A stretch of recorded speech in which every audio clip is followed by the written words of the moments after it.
Thanks for joining us for this edition of Toro Talk. I'm Joel Norman, and we're joined by the assistant coach of the Mason City Toros, Marquise Cotten.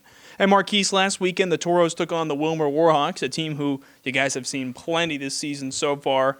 8 games against them completed. You won 5 of those 8 meetings. You started the weekend not the way you wanted last weekend on Friday. You lost at Wilmer, but you bounced back the next night. What was the key to getting back in the win column last Saturday? Well, it was a huge part on the guys showing up to actually play on Saturday.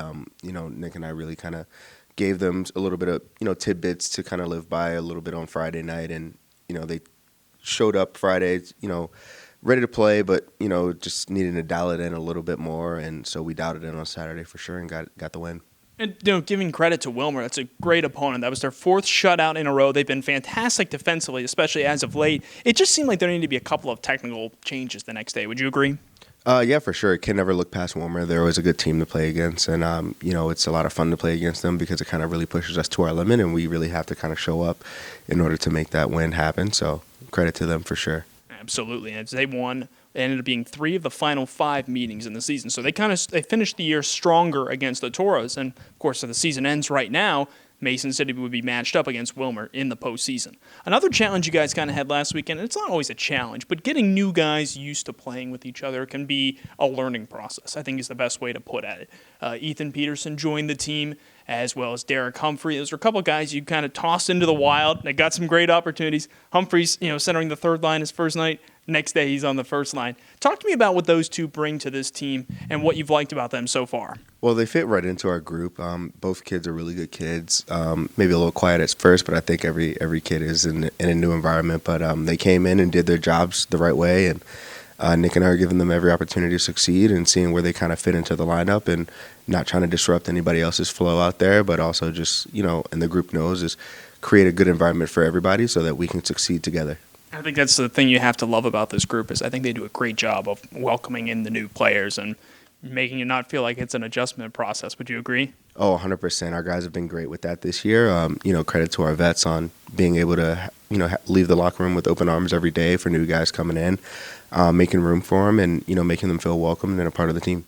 And part of the reason why some of these new opportunities have come up is because guys have moved on to the North American Hockey League, whether it's a temporary debut or something a little bit longer. There's been spots that have opened up. And I wanted to touch on a couple of those guys. Nikal, we saw him appear, of course, in a game last Saturday with the North Iowa Bulls. First off, take me through that locker room reaction because I asked head coach Nick Bruneto about that. I chatted with Nick Howell about it, and they said it was pretty electric. Howell, he found out right in front of the group, and they just erupted. Just take me into the locker room and describe how that all went down. Well, Nick and I went in for our normal post game, and we called him up to the front, and kind of started to drop some hints down, and the boys started to get it and, started going crazy, and, Hal was loving it. So, and all the boys were loving it as well. So, it's a good spot for Nick and I to be in, to be able to do that. And props to the kid for, making it happen. It's, it wouldn't happen unless the kid was working hard and showing Todd Sannon and Mark Hicks, something that they liked and something that they wanted out of him. So credit to him for putting the work in himself. What's impressed you most about Nikal this season? Just his willingness to show up and work hard every day. He asks us a ton of questions, doesn't give us any issues. He's the kid that you really want in your locker that's going to work the hardest and push everybody else, especially his line mates, to, be better every day. And that's something that Nick and I have been big on since day one is, be the best version of yourself today. He lives up to that, as does most guys in our locker. Another guy who's going to be appearing with the North Iowa Bulls, he's traveling with them this weekend. He's already played with them previously, is Luke Robertson, getting a little bit more of an opportunity.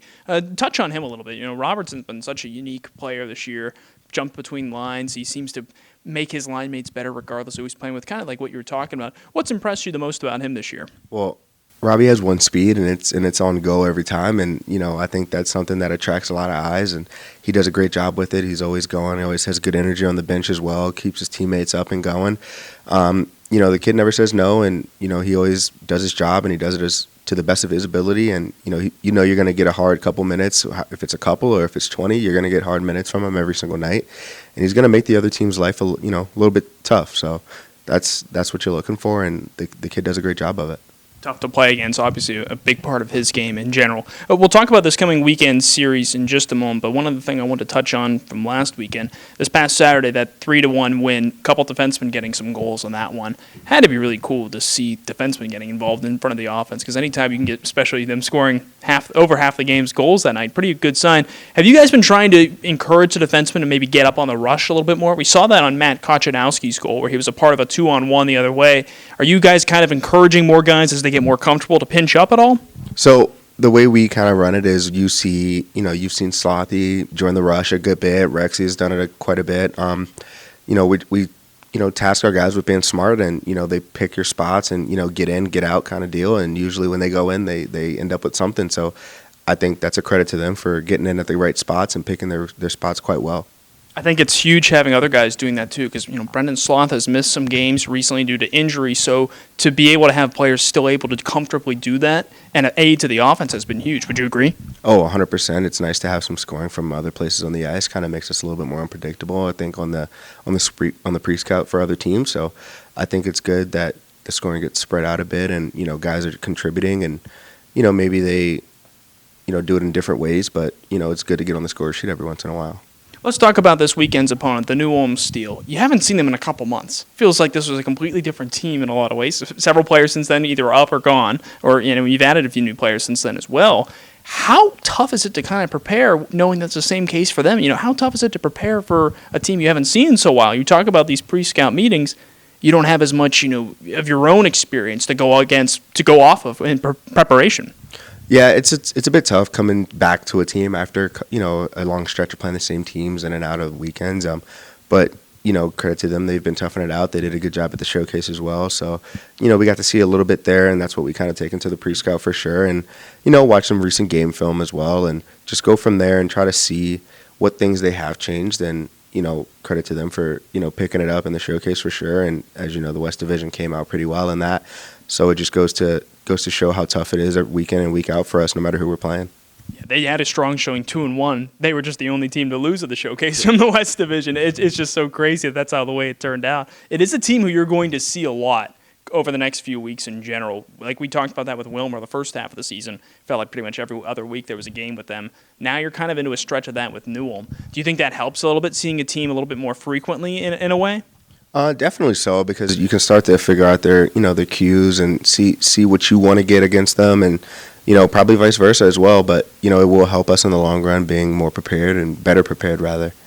Well, Marquise, thank you for joining us here today. Good luck this weekend against New Ulm. Thank you. That was assistant coach Marquise Cotten joining us, and this has been Toro Talk.